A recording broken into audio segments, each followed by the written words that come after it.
시청자 여러분 안녕하십니까. 이제 벌써 4월 12일 밤 9시가 넘었는데요. 지금부터 천옥현의 안보정론을 시작하겠습니다. 먼저 오늘 가장 중요한 이 하이라이트는요. 이 박근혜 전 대통령 윤석열 당선인이 오늘 오후 2시에 한 50분 정도 만났습니다. 이 얘기가 가장 중요한 것 같고요.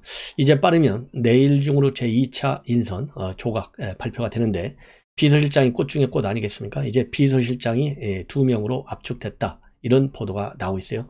이와 관련된 내용을 중점적으로 분석해드리고 그 다음에 TK 지역 방문 오늘도요 굉장히 환영을 받으면서 윤석열 당선인 TK 어제에 이어서 오늘 아주 성공적으로 첫 방문 일정을 모두 마쳤습니다. 자, 그런 가운데 이제 취임식에 말이죠. 과연 어떤 사람들이 오느냐 이게 이제 굉장히 관심이 될 텐데요. 오늘 윤석열 당선인의 정중한 초청에 대해서 박근혜 대통령도 참석하겠다는 의사를 표명했고요. 그리고 이재명 이 경기도지사 전 후보 이 참석 여부가 또 이 중요한 관측 포인트 중에 하나가 되고 있습니다. 자, 그래서 이러한 내용을 가지고 여러분들께 자세하게 설명을 좀 드리도록 하겠습니다. 먼저요, 이 박근혜 전 대통령 예방에 앞서서 TK 지역 오늘 이제 마지막으로요. 어제는 안동, 상주, 구미, 포항을 들렸는데요. 오늘은 TK 대구를 집중적으로 방문했어요. 그래서 이 서문시장을 방문해가지고 어떻게 보면 권력이 서문시장에서 나오는 것 같다. 이러한 뭐라 그럴까요? 의미 있는 발언을 했습니다. 왜냐하면 당선인이 말이죠. 경선 때 갔고 또 대선 후보 때도 갔고 대선 바로 하루 전날 갈 정도로 대구를 열심히 챙겼어요. 왜냐하면 뭐 대구 하면 여러분들 잘 아시다시피 보수의 심장이지 않습니까? 그래서 이 대구에서의 강한 지지 열기를 전국으로 확산시킨다. 이런 취지가 아니겠습니까? 그래서 오늘 또다시 찾아가 가지고 이 국민과의 약속 그리고 민생을 챙기는 당선인으로서의 모습을 유감없이 보여줬고 시민들도 거기에 대해서 적극적으로 환호를 했다. 그래서요 오늘 서문시장에 가서 서문시장만 오면 하여튼 뭐든 이 아픈 것도 다 낫고 엄청난 힘을 받고 자신감을 갖는다. 그래서 선거법에 위반이 안 되더라도 정치 윤리상 자세한 이야기는 제 입으로 말씀을 못 드리지만은 작년 5월부터 주장해 오고 공약으로 내세웠던 그거는 제가 반드시 이행할 것이다. 그래서 지역 공약을 약속한 지역 공약 반드시 준수하겠다라는 의지를 보였습니다. 그리고요, 이 동성로를 또 찾아가 가지고요, 한 분식집에서 김밥, 우동을 시켜 먹고 옷가게에 들러서 요즘 경기가 어떠냐 이러한 또 질문도 했어요. 그리고 연설에서는요, 이 압도적인 지지로 한 달 후면 대통령직을 대통령직을 수행하게 됐다. 이렇게 해서 큰 환호를 받았습니다. 그리고 작년에 약속드린 것처럼 작년 여름에 갔을 때 1960년대 박정희 대통령께서 대구 경북을 우리의 수출 산업의 기지로 만들으셔가지고 대한민국 경제를 도약시켰듯이 제2의 대한민국을 대구 경북의 제2의 새로운 도약을 위한 말하자면 제2의 도약을 위한 전진 기지로 삼겠다라는 입장문을 내놨습니다. 그리고요, 그렇게 되면은 동성로에 임대가 잘 나가지 않는 공실점포도 완전히 사라질 것이다. 그리고 제2의 도약 반드시 이 지역에서 이루어야 되겠다. 왜냐하면요, 여러분들 잘 아시다시피 28년도에 대구에서 윤석열 당선인이 초임 검사로 첫 직장 생활을 했고요. 그 다음에 이 국정원 댓글 사건과 관련해서 좌천됐을 때도 대구에서 근무를 한 바 있어요. 그래서 이 각별한 인연을 갖고 있는 것이죠. 자, 그래서 오늘 이제 대구를 간 것은 지금 언론을 보면요, 6월 1일 지방선거를 앞둔 시점에서 보수 민심을 다지기 위한 행보다. 이런 해석도 나오는데요. 당연한 것이죠. 선거법 위반이 되지 않는 범위 안에서. 그래서 이 배어진 대변인인데요, 윤상 당선인은 이번 1박 2일간의 약속과 민생의 행보를 통해서 국민의 민생을 살피는 것이 새 정부 우선의 최우선 국정 과제다. 국민과의 약속은 반드시 지킨다는 강한 의지를 다시 한번 전한 것이다. 이렇게 밝히고 있습니다. 자, 그렇게 해서요, 이제 오늘 대구 서문시장 방문을 마치고 바로 어디로 갔느냐. 이제 박근혜 전 대통령 예방을 했습니다. 그래서 본래 오늘 2시에 예방 일정이 담겼는데 한 3, 4분 먼저 1시 56분쯤에 사저에 도착했고요. 당시 이제 배석자는 유영하 변호사, 그 다음에 이제 친박의 핵심 인사인 그리고 또 인수위에서 부위원장을 맡고 있는 권영세 부위원장, 이 두 분만 딱 배석을 했습니다. 그래서 이 예방이 끝나고 나서요, 맨 먼저 윤석열 당선인 뭐라고 얘기했냐면요, 기자들한테 아무래도 지나간 과거가 있지 않냐, 인간적인 안타까움과 개인적으로 갖고 있는 미안한 말씀을 드렸다, 이렇게 밝혔어요. 그리고 대통령님의 건강에 대해서 이야기를 했다.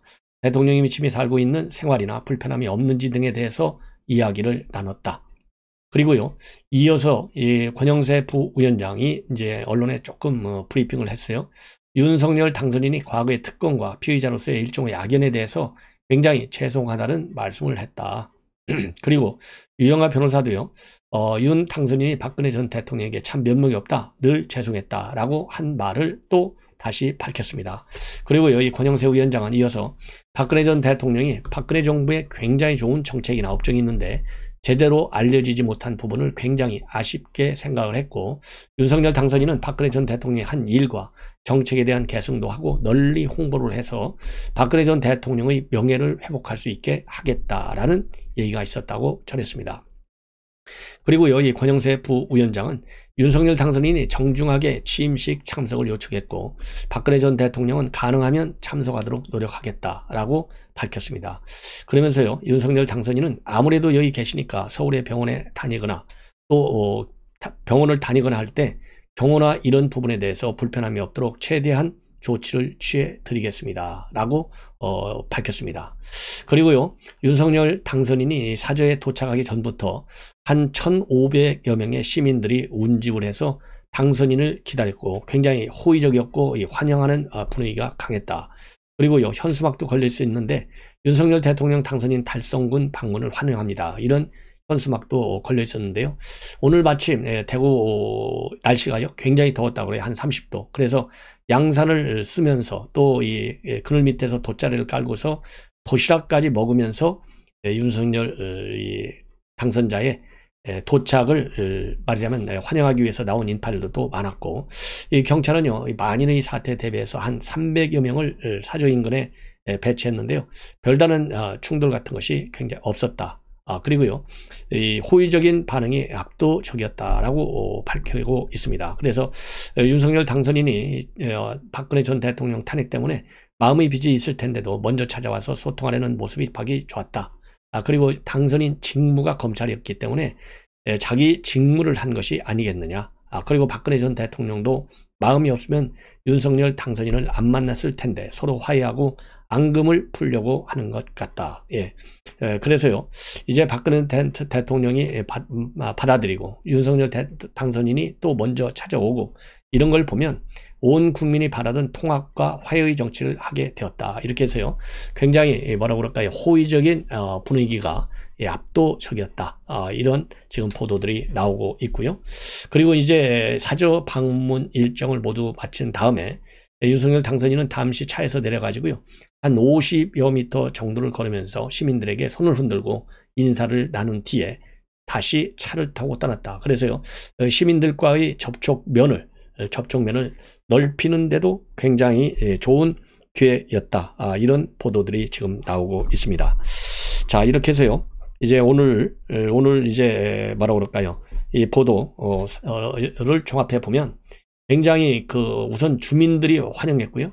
그리고 이제 박근혜 대통령 본인도 중요한 것이 이 예방을 받았다는 것보다는요, 본인이 이제 좀 섭섭했던 분야, 특히 박근혜 정부의 좋은 정책 이런 것들을 제대로 끝까지 챙기지 못했다라고 하는 점, 여기에 대해서 윤석열 당선인이 충분히 이해를 하고 그런 점을 받아들일 것은 받아들이면서 홍보도 열심히 하겠다, 이런 얘기까지 한 거거든요. 그리고 이 윤석열 당선인의 취임식에도 오겠다라고 한 점을 보면 오늘부는 다른 또 얘기가 나올 수가 없지 않습니까?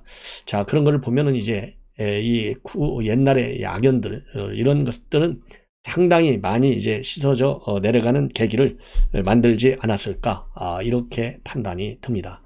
자, 그래서요, 지금부터는 이제 윤석열 당선인의 이 5년간의 행보에 이 박근혜 전 대통령 앞으로 이제 뭐라고 그럴까요, 시간이 흐르면서 더 많은 다양한 이슈에 대해서 이제 박근혜 대통령의 메시지가 나올 것으로 예상이 되는데요. 상당히 뭐라고 그럴까요, 어떻든 보수 정권이 정권을 찾아왔다는데 방점이 찍힌 그런 의미의 메시지들이 많이 나올 것이다. 저는 그런 이 긍정적 전망을 좀 해보고 싶습니다. 자, 그리고 말이죠.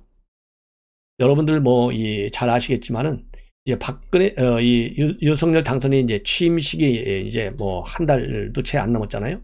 자, 그러다 보니까 취임식 준비회가 뭘 하는 건지 굉장히 궁금하기도 하고 그런데요. 지금 이제 두 가지 포인트를 먼저 말씀을 드리겠는데, 오늘 박주선 위원장이 YTN에 나와서 입장을 했어요. 여기에서 이제 이재명 초청할 거냐? 그런데 이제 과거의 관례를 보면요, 같이 경쟁한 후보를 초청한 이 관례가 없다고 합니다. 전례가. 그래서 논의를 아직 안 해봤는데, 만약에 이재명 후보가 스스로 온다고 하면은 너무나 좋겠다. 이런 입장을 밝혔어요. 그러니까 당연히 오겠다 하면은 환영할 수밖에 없는 거 아니겠습니까? 그래서 이 박주선 위원장이 솔직하게 검토는 안 해봤지만 사례가 없기 때문에 온다면 환영한다, 이런 입장인데, 제가 보기에는요, 이재명 또는 이제 민주당에서 완전히 기존 사고를 벗어나 가지고 이 좋은 의미로 취임식 참석을 검토해서 새로운 선례를 만드는 것도 의미가 있지 않을까, 이렇게 생각이 드는데, 그럴 경우에 과연 친문 가만히 있겠느냐, 그리고 친명 가만히 있겠느냐. 제가 보기에는요, 이재명 전 후보가 자발적으로 먼저 참석하겠다라는 입장을 내지는 않을 것 같고요. 자, 그렇다 해서 취임준비위원회에서 먼저 또 초청하는 것도, 만약에 초청을 했는데 거부한다, 그러면 또 플러스 마이너스가 다 있지 않겠습니까? 그래서 이럴 때는 그냥 관례를 지키는 선에서 검토는 끝나지 않을까, 일단 그렇게 생각을 합니다. 자, 그렇지만은요, 이 통합이라고 하는 큰 틀에서 본다면 설령 이재명 후보가 참석하지 않는다 하더라도 좀 더 뭐라고 그럴까요, 이 정치적인 포용성, 그리고 정치적인 통합의 의미를 기존의 호남이라든가 그 다음에 진보 인사들 중에서 현 여권에서 이탈한 이런 진보 인사들을 대거 초청을 한다면 이 참석 여부는 이제 그분들 입장에 따라서 정해질 것이고요. 제가 보기에는 손해볼 것보다는 득볼 상황이 더 많지 않겠느냐, 이런 생각이 듭니다. 자, 그리고요, 이 박근혜 전 대통령의 참석은 일단은요, 오늘 이제 박근혜 전 대통령께서 참석하겠다라고 했기 때문에 상당히 오늘 이 발언이 대통령 취임식의 이 화합 분위기 이런데 굉장히 크게 기여할 것으로 보입니다. 그리고요, 이 취임식 슬로건으로는 다시 대한민국 새로운 국민의 나라, 이렇게 정해졌지 않습니까? 이 의미는 뭐냐? 우리가 침체되어 있고 여러 가지 바꾸고 고쳐야 할 부분이 있는데, 다시 국민의 힘을 모아서 도약하자는 뜻에서 만든 것이 다시 대한민국이다. 그리고 새로운 국민의 나라는 새롭게 국민이 편하고 행복한 나라를 만들겠다는 의지의 표현이다, 이렇게 입장을 밝히고요. 또 이 관심을 모았던 방탄소년단 초청 여부와 관련해서는 아이디어 차원에서 더위 위원회 내부에서, 즉 취임준비위 내부에서만 검토한 것밖에 없다. 직접 BTS와 연락을 한 일이 없다라고 밝히고요. 취임 행사가 거칠에만 요란하게 할 게 아니고 검사하고 조촐하면서 내실 있는 행사를 하라는 당선의 본부가 있었다, 분부가 있었다, 이렇게 밝혔습니다. 자, 그리고요, 지금 이제 문제가 되는 부분이 이제 뭐냐면, 대통령 취임식 엠블럼이 문제가 되고 있어요. 이 취임식 엠블럼을 보면 다시 대한민국 새로운 국민의 나라, 이 슬로건 바로 위에 태극기 문양이 되어 있고요. 거기에 동심결 엠블럼이 들어가 있어요.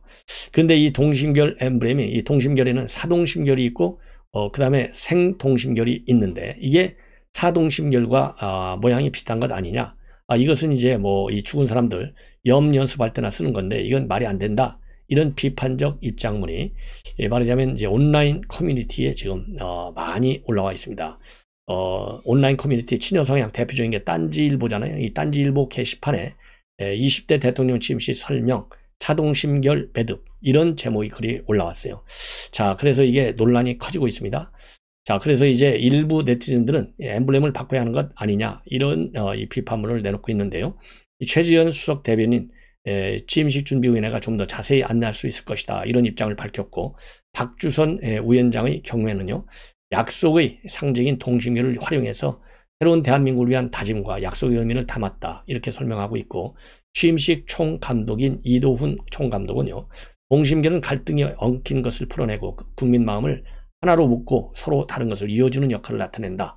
이렇게 해서 이 동심경과 관련된 오해를 불식시키는 노력을 지금 많이 하고 있습니다. 자, 그리고요, 오늘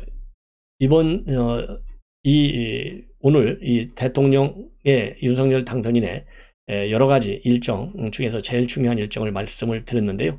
비서실장 후보군과 관련해서 지금 보도 나오는 걸 보면 2명으로 최종적으로 압축이 됐는데 2명이 바로 누구냐? 김대기 전 정책실장, 그다음에 최준경 전 지교부 장관으로 압축됐다. 이런 보도가 나오고 있고요. 이 압축되기에 앞서서 이 대통령 당선인은 직접 비서실장이 갖는 이 상징성, 그리고 이 국민들에 대한 뭐라고 그럴까요? 평가, 이런 거가 굉장히 크지 않습니까? 그래서 직접 면접을 했다. 이런 보도가 나오고 있어요. 근데 둘 다, 특징적인 것은 둘 다 이제 경기고등학교에 서울대 상대를 나온 동기 동창이고요.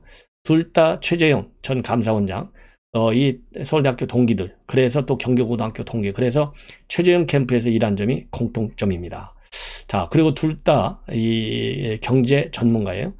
지금 이제 김대기 전 정책실장의 경우에는 행시 출신이고 기재부 예산실장, 통계청장, 문화체육관광부 2차관을 거쳐서 MB 때 경제수석, 정책실장을 지냈고요.